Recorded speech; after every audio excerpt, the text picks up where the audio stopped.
Hello, everyone. Apparently, I'm famous enough to earn just a single name, which is kind of exciting. Does that put me in the same league as Madonna? I hope not. OK, so everything I've got for you today is online, hopefully. Oh, brilliant. Someone's closed all the tabs. So let me go to google.com/bookmarks. While I'm doing this, can I get a quick idea? How many people have visited YouTube? Hands up. Yes, OK. How many people have actually uploaded a video? OK, wow, impressive. How many people are on Facebook? How many people aren't on Facebook? OK.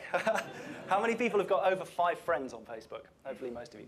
Keep your hand up if you've got over 10, over 20, 50, 100, 500? Someone there. OK. How many people have got a blog? How many people use an RSS reader? How many people share stuff on a regular basis? Using email or using something else? Using email, sharing? Using something else? OK, cool. That gives me a good idea of your kind of exposure to some of the great social media that's out there. So what have we got for you? There's a few interesting things. There's some changing trends on the internet that I'd like to highlight first. Let me start with that one. How many of you have seen this Forrester report that talks about the 5 eras of the social web? OK, good, only a handful. The rest of you, hopefully this will be useful. There's 5 main points that this report from April 2009 came up with. The first is the era of social relationships. This is just people signing up to Facebook, signing up to MySpace, signing up to Friendster, if you remember that. The second, social functionality. This is the idea that the social network actually becomes a platform. Facebook did this really well when they launched their API. Third parties can actually build data, build applications, and put them on Facebook. So you go to Facebook, you make friends, you post on your wall, you upload photos. But there's a bunch of other functionality you can do too. I'm sure all of you have had at least one sheep thrown at you. And that's kind of the beginning of it. But there's so much more now. There's over 400,000 apps on Facebook. And even if 90% of those are kind of throwing sheep, that's still 40,000 apps with some kind of utility that people are finding useful. Social colonization, this is where it starts to get really interesting. This is the idea that you can use your Facebook ID, your MySpace ID, your Google ID, whatever, to log in to a third-party website. And this is good for a couple of reasons. Me as a user, I went to a newspaper who'll remain nameless to read a video game review. You might have guessed by my appearance I like video games. And I tried to leave a comment, because they obviously got the review wrong and I know better. To do this, I had to, first of all, register, which is fair enough. You have to register to leave comments. But they wanted my username, a password, my mother's maiden name in case I forgot the password. They wanted my postcode. I have no idea why. They wanted my email address. So I sent all that off, and then they sent me an email. And the email said, please click here to confirm your email's real. And I clicked there, and it took me back to the home page and said, great, that's your real email. Now you can log in. And I logged in. And then I had to go and look for the article that I wanted to comment on, by which time I kind of lost the will to live. And so I gave up, and I didn't want to comment anymore. With social colonization, I can log in using an existing ID. It's good for me because I'm not seeing this form anymore. But more importantly, it's good for you as site owners because you're getting real validation about who these people are. I lied on the registration form for the newspaper. You put in any old thing. I don't know if you guys have seen your registration databases, but if you allow people to register from the States or ask for a zip code, you'll probably find a lot of the registrations skew towards Schenectady and Beverly Hills. Because for zip code, people put in 12345 and 90210. It's absolutely true. So by actually getting people to log in with their real usernames, you're finding out who they really are. And more importantly, a lot of the time you can read information that they've posted on their public profiles. So if they're going to shop your online store to buy something, and they're just kind of browsing idly, if they've logged in with Facebook Connect or with Google Friend Connect, you can actually query their interests, find out what they like. If they've expressed a preference for a brand or a type of product, why not feature that in special offers on the site?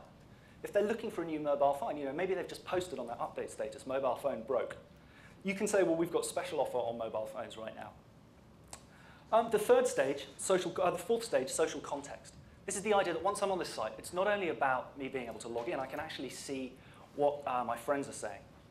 One of the guys earlier mentioned that, why would you go onto the internet and trust the review of 1,000 people that you've never met over the manufacturer?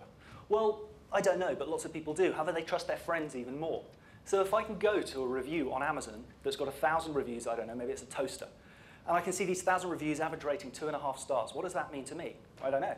But if I can tick a box that says show only my friends' reviews, suddenly that becomes contextually relevant. I understand who those people are. You know, worst case scenario, I can pick up the phone and go, is your toaster still working? And then perhaps buy it. But the point is it's become relevant to me. And the last site, the last section, social commerce.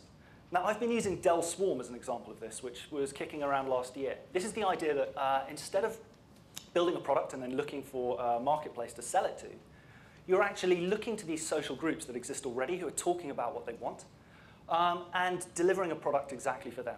Dell Swarm allowed a user to configure a computer on the Dell website and then share that configuration with their friends. Every friend who bought that computer then got a discount.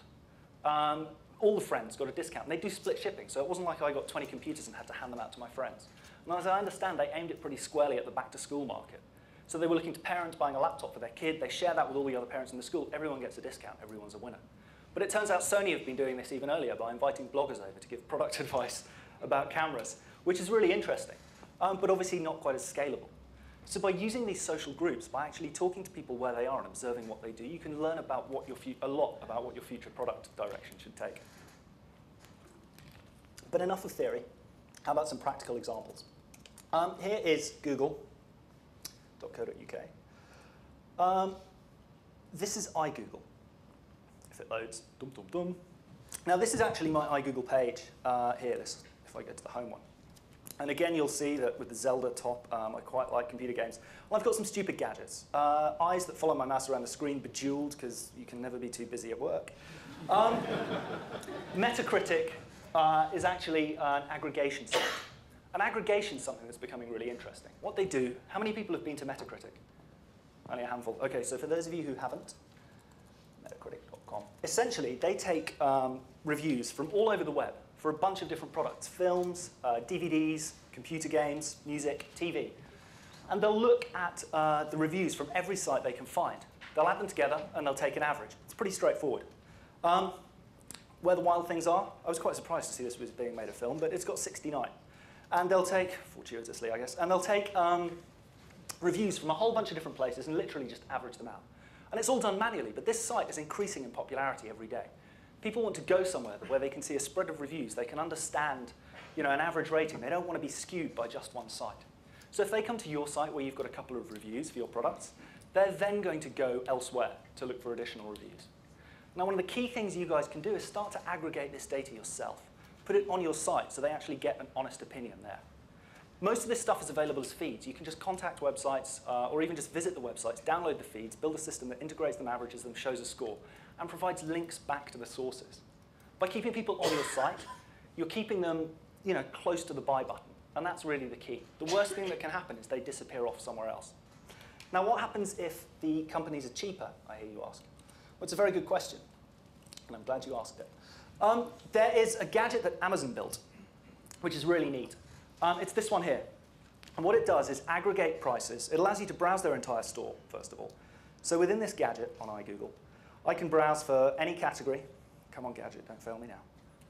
There we go. I can browse any category and any subcategory. And then I can actually click on the product, and it'll take me to the Amazon page where I can then buy the product if I want. But more importantly, there we go, I can compare prices. And this is where it starts to get interesting. Of course, I've picked one that doesn't have any other price comparison, so let's go back here.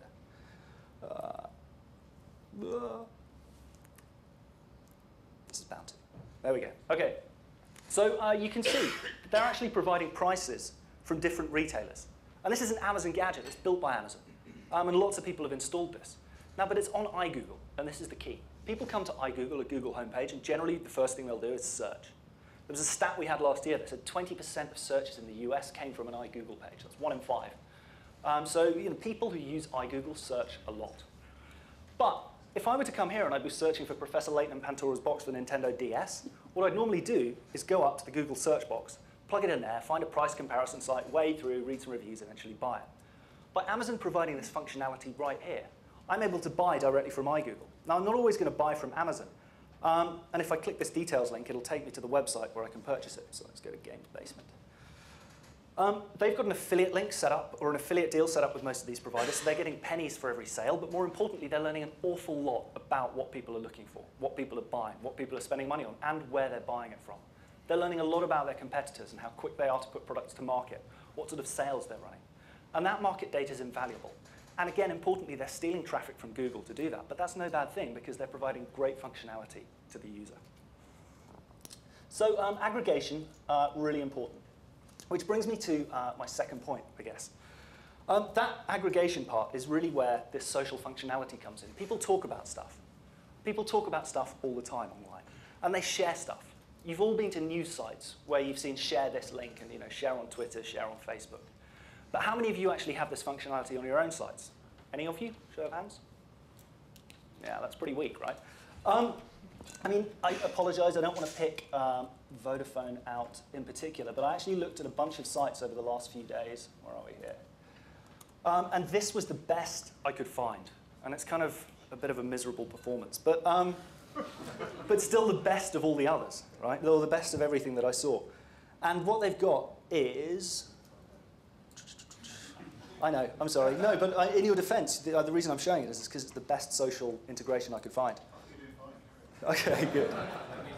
See this link down here? Email to a friend.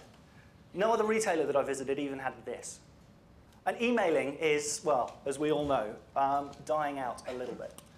I don't know how many of you have seen this graphic here.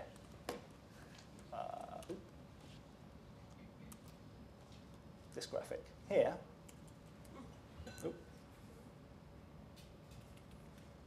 But it's based on a survey that was done to a few hundred students, 24 and under. And they were asked, do you prefer instant messaging or email to communicate? Unsurprisingly, most of them said instant messaging. You can see when your friends are online. You can talk to them in real time. You can turn the conversation into a video or a voice chat at the click of a button. Email, you kind of get something, you read it, you send it. You don't know if the person's received it. You don't know if they're replying to it. You don't know if they've read it. You don't know what they're doing with it. Once they hit working life, I'm sure they'll find that there's real advantage to pushing something out of the way and letting someone else deal with it and going, well, I sent it. But if you want to talk to these guys now and be able to talk to them on their terms, you need to be able to enable their form of conversation. And that's actually surprisingly easy to do. If we go to the Telegraph,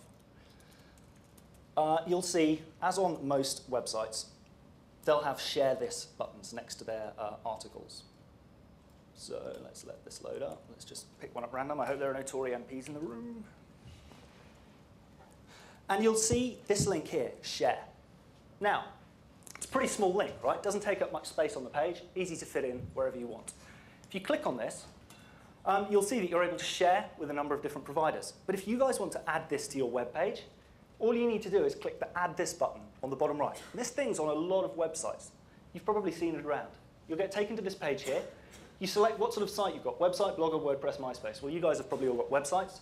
You pick an image that you want, let's say the most simple share one. You say, no, just give me the button because I don't want to register. You hit get your button, and that's it. You cut and paste this block of code onto your site, and you've enabled sharing. All you have to do is put that into your template, and there's really no excuse why you guys shouldn't be enabling this level of functionality. It's that easy to get involved. Now, if you want to start getting more advanced, looking at user data, pulling back people's interests, there are APIs to do that. And I'm not going to lie to you, that requires a bit of engineering investment. But it's really easy to start dabbling. If you want to start tracking, well, then you can register for this site. You can understand how many people are actually using this link, what they're tagging, where they're sharing it, who they're sharing it with. And that's when you start to get some really interesting data too. And that's when you start to progress down these 5 areas and you start to dabble. The other thing that's important to say is you should probably test this. I don't know if Website Optimizer has been covered today, but we've got a product, and there are lots of other great products out there that do the same. But that will let you test very easily different copy on your website and record conversions. And along with analytics, some sort of optimization or testing suite is something that everyone should be playing with and just testing new things to all their users all the time. It's how you discover great wins. So with that said, hopefully I've had a chance to show you how easy it can be to get involved in some of this stuff and help you understand how people are communicating today. I don't know if we've got time for questions. Probably not. I've probably already overgone my time. So with that, I'll wrap up and I guess welcome Sarah back on stage.